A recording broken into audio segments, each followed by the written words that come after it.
I wanted to be someone who was valuable enough for his love because I had kind of felt broken and unlovable. And so I thought if I could make myself someone worthy of this man, then that would be an accomplishment. Welcome to the Becoming Her podcast with me, Nikki Spolstra. This is a space where we explore the human experience and the challenges, obstacles, and resiliency that shape who we are. Alongside expert guests and featured friends, I am here to host meaningful conversations that tackle life's complex challenges with humor, grace, and a little bit of sass. You are here for a reason, for the collective growth, so we may deepen our understanding of ourselves and the world around us. Keep it up. Very okay, good. Come to mama. Okay, so today we have Asha Elias joining us, and listen up. This is going to be a fun one. She is a writer, mother, and a reluctant, air quotes, reluctant socialite. Asha Elias is a contributing writer for Cosmopolitan Magazine. She is a regular columnist for the Miami New Times. Most recently, Asha authored the book Pink Glass Houses and the Namaste Club, which I am like the first person to have. Yes. Okay, so we have a lot of life things to talk about today, from age gaps in relationships, which is one of my favorite topics now, to being a public person who is somewhat private, to having the guts to go after what you really want in life. I have a feeling that things are going to get a little spicy in the best way possible. So let's get started. Yeah, Asha, let's welcome. do it. Thank you for having me. Yes, welcome to the Becoming Her podcast. Like, this is a new thing. It just went through an entire rebrand, and you're going to be one of the first people to be a part of it. So I'm really excited. We are all on the up and up here, and you, my dear, seem to have been on the up and up and up for a minute now. So congrats on your two books, Pink Glass Houses and the Namaste Club. Thank you. Where do we start? Let's dive in. Let's dive in with age gaps, because I feel like that's what keeps coming up, and we both have a lot to say about it. We have so much to say about it. So we'll start there. Talk about it. Start there. Okay, so tell me about your age gap marriage. Mm-hmm. So I always dated older. I mean, even from when I was in middle school, and when and I've read, I've listened to your podcast before, and we do have a lot in common there. My boyfriend, when I was a freshman in high school, was a freshman in college. So I was 14, he was 18. He had a car and he could drive. I thought it was the greatest thing ever. Looking back, maybe I should have tried to just be a teenager and be a high schooler. Yeah. But you can't go back. I met my future husband when I was 25 and he was 39. And I think based on what you said about your parents, some of the experiences we've had, sometimes age really doesn't matter. Yeah. And sometimes it does. Mm-hmm. And there are a lot of nuances in between. And the fact was, we loved each other very much. And we still do in a lot of ways. And we were compatible in so many ways. And I think we were at an age where it didn't feel like there was a power imbalance. Interesting. Although, of course, there was. Of course. And I think a little bit of that is attractive. Sure. And I don't think that he abused it. Okay. I thought that I would notice the age gap less as time went on, but I think I felt it more. And I think it's because, and this is on me, not on him, I made myself grow up faster than I needed to. 100%. 100%. I was just talking about that. I did like a reel the other day where I was like, my tips for younger women in large age gap relationships with older men.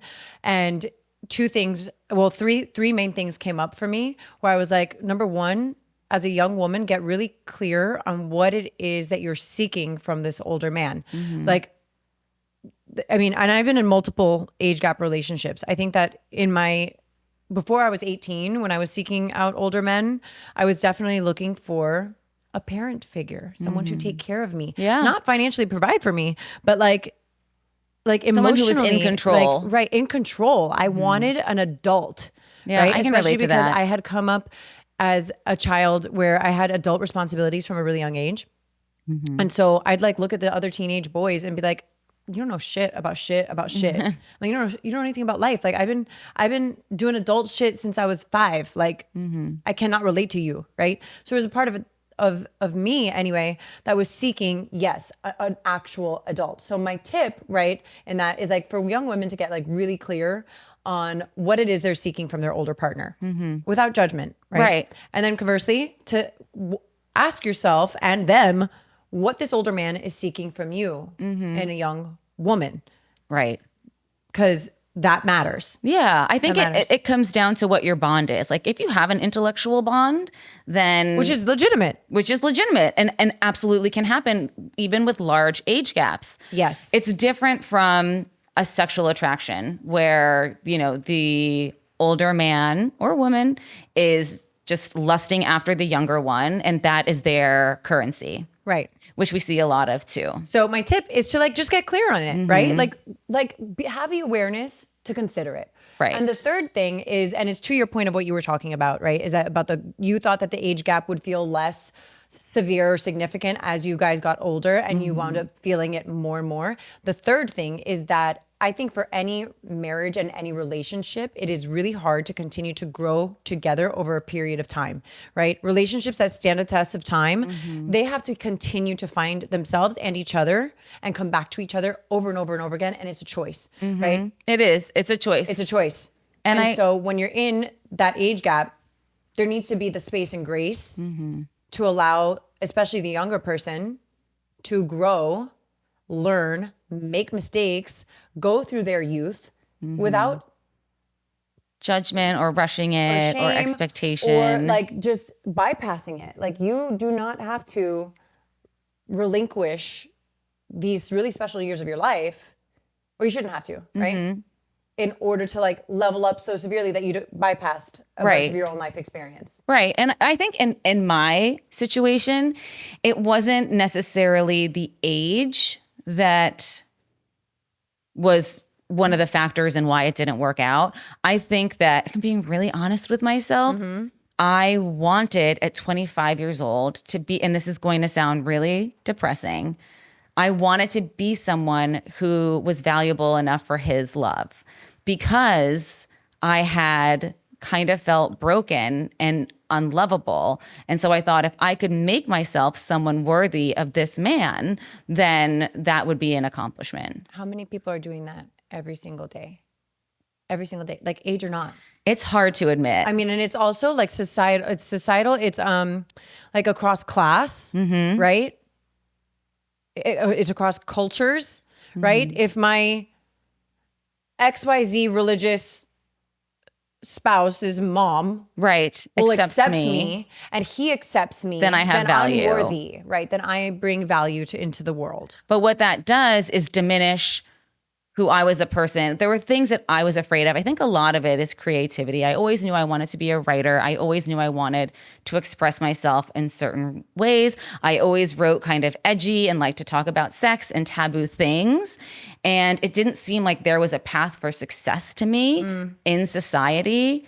It was, and I was afraid of it. And I was a little bit of a wild child and I liked to party, and all of these characteristics that made up who I was scared me. And so I thought if I could change myself to be someone worthy of this man, then I have a much better shot of making it in life. And making it, what is making it? Like, what was your version of making it? I think at that Because that doesn't age, seem like it's lining up with what you were just saying. Right. Like I'm just listening to you and I'm like, oh, making it and what she was talking about and the spicy and the edgy. I don't know, misaligned. Yeah. So what was it? I think I was misaligned. I think I didn't believe that the things that I was passionate about and wanted to do were good avenues of pursuit. like acceptable Yeah. by who? Society. Society. Him?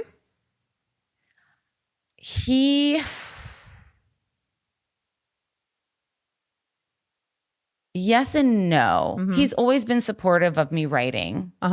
And I wrote Pink Glass Houses while we were still married. When did you guys get divorced?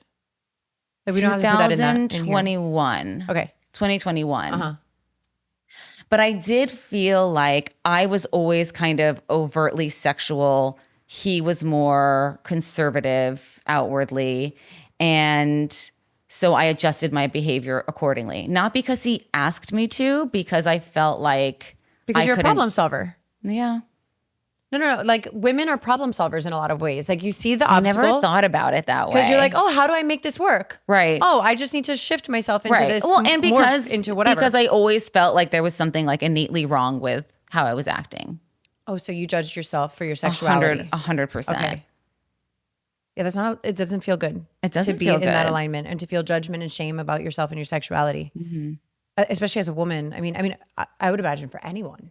Yeah. Right? For anyone to experience that must be incredibly painful. It was. I think that when I met this person, I was at a time in a crossroads where I thought, okay, I'm either going to go in this really scary direction or I'm going to fix myself and be someone who can, I don't know what the word I'm looking for, because productive member of society, like an appropriate member of society. Not according to somebody else's standard. Exactly. Right. And a lot of these standards I think are perceived. I don't know that we even like, is there really a standard? I think that like everybody's running around saying there's a standard That we create for ourselves. We create for that we've ourselves and nobody created. actually has the fucking standard. Right. Like nobody knows what the standard is. Right. Like, but we're all like, the standard. And we're like, there is a standard and nobody knows actually what it is. And I think that there is just like, there can be a huge fear in pursuing your dreams, which is why mine were delayed. Literally, my son is named after Santiago in The Alchemist, which have you read that book? Yeah, of course. Okay, so it's like, going after your dreams and what happens when you achieve your dreams. Magic. You say magic. A lot of people are so scared to go after their dreams because then what? Right? Like I remember in 2005 when the Heat won the championship, right? And I was a Miami Heat dancer and we won the championship. And I remember it's like, well, where do you go from here? Where do you go from here? Or even me, like achieving. Instead of just like taking a step back and celebrating and appreciating the win. I mean, look, I that wasn't me. I did not win the championship. But myself. you were I was part at the game. of, yeah. Oh, I was no, I was a performer. I was an entertainer, But I remember thinking that like at large, it's like, where do you go from here? Like I remember reflecting, and I was only like 18 at the time, but I'm like, now what? When you win it all, like what do you do? So like when you win it all in life, what do you do? When you achieve your dream, what do you do? Do you ever win it all? There's always the next one. So it's like, I love your answer because it's like, that's what we want. That's the ideal response, But I think a lot of people live in fear because it's more fun and more hopeful to have the dream. Right.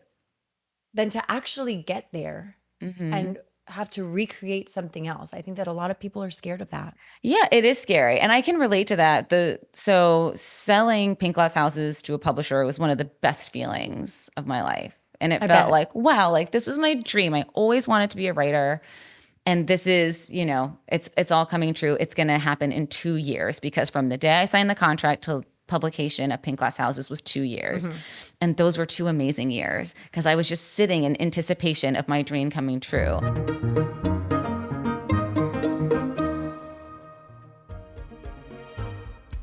If you're looking for deeper connection, check out the Becoming Her exclusive online community where you will meet with me and other like-minded, mission-centered women who are on the journey to the biggest, most glorious homecoming and glow-up.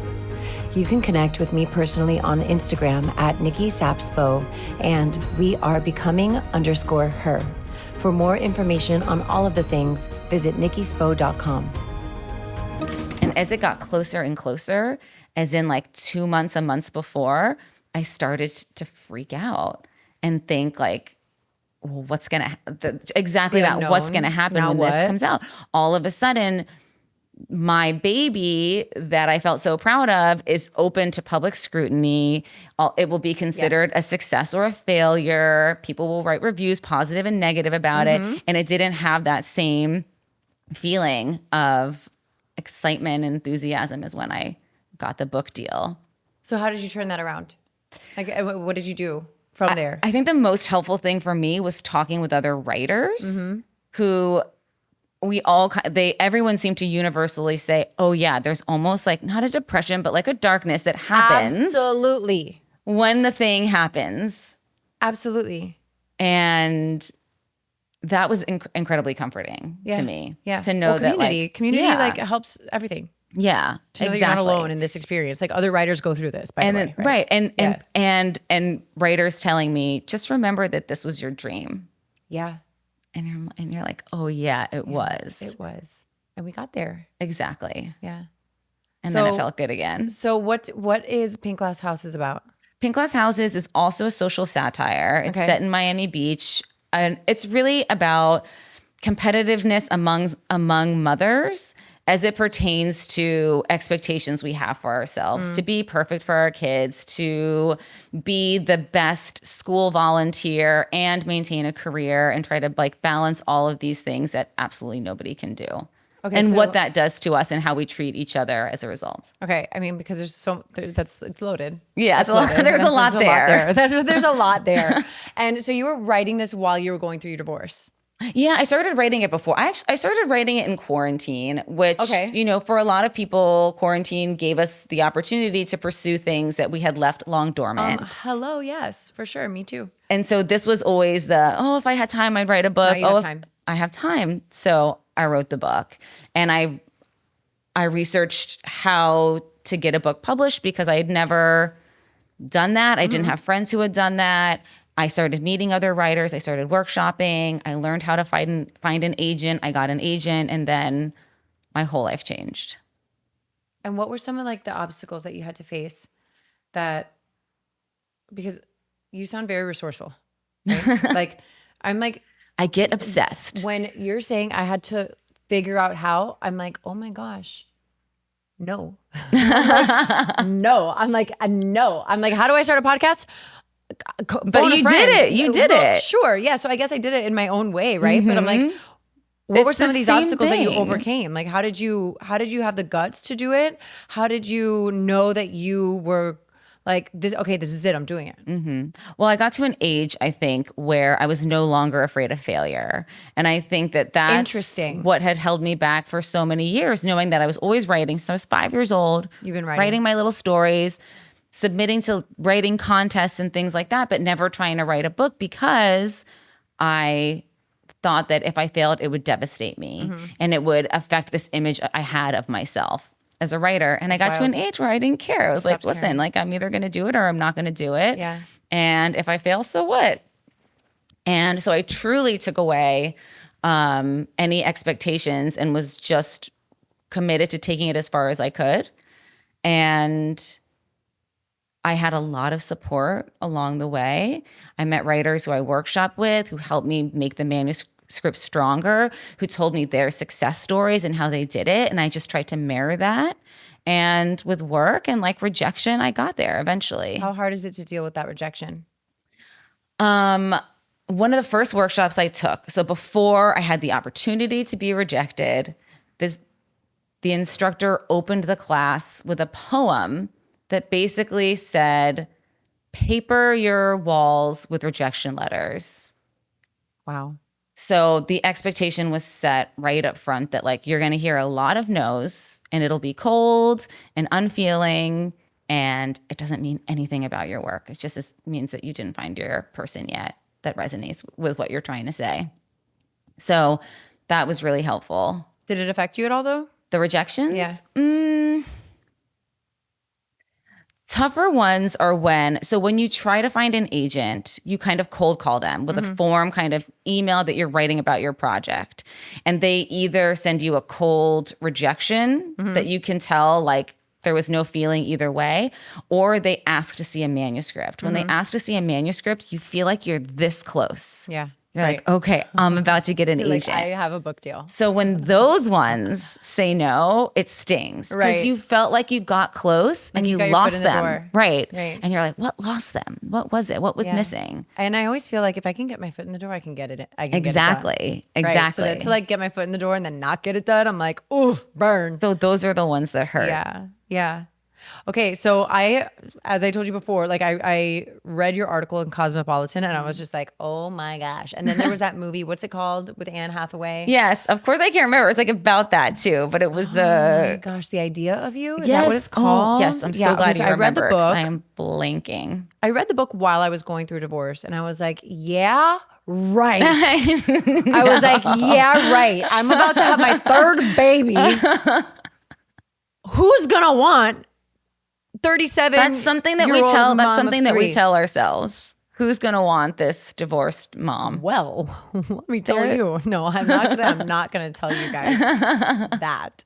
But Asha's gonna tell us about her experience with that. Sure. And so again, I had a very amicable divorce and still have a great partnership with my ex, but I really did leave the relationship thinking that I might never love again. I might never date again. Did you leave?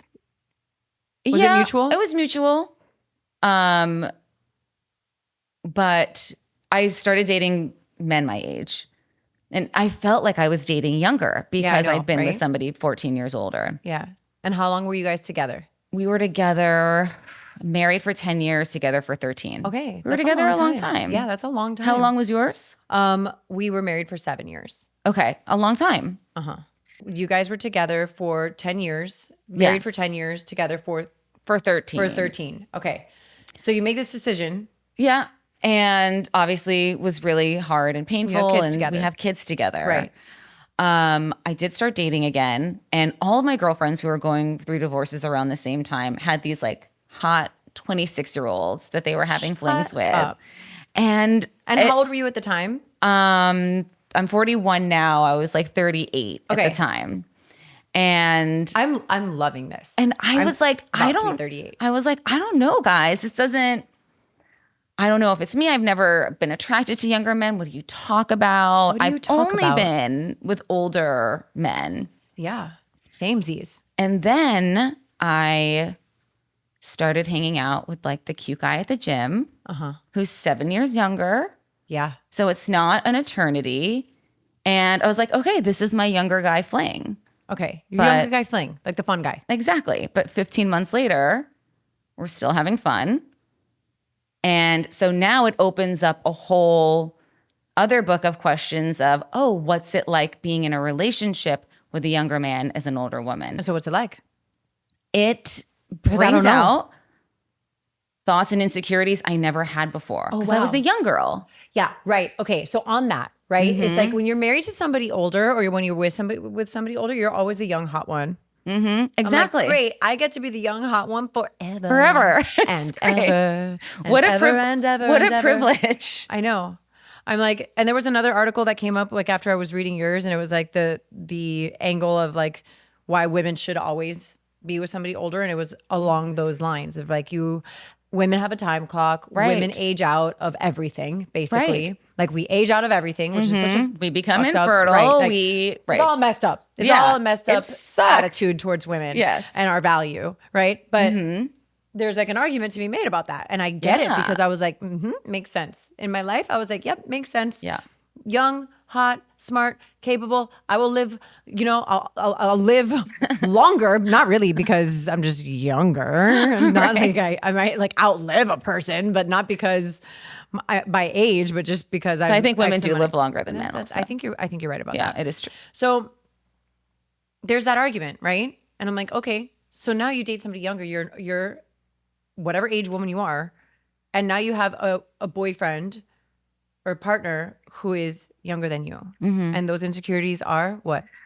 There is like the overthinking that, okay, like if we are in this for the long term and we decide in 5 years that we want to have kids, there are things that I can't give him if we're together for the long term and we decide in 5 years.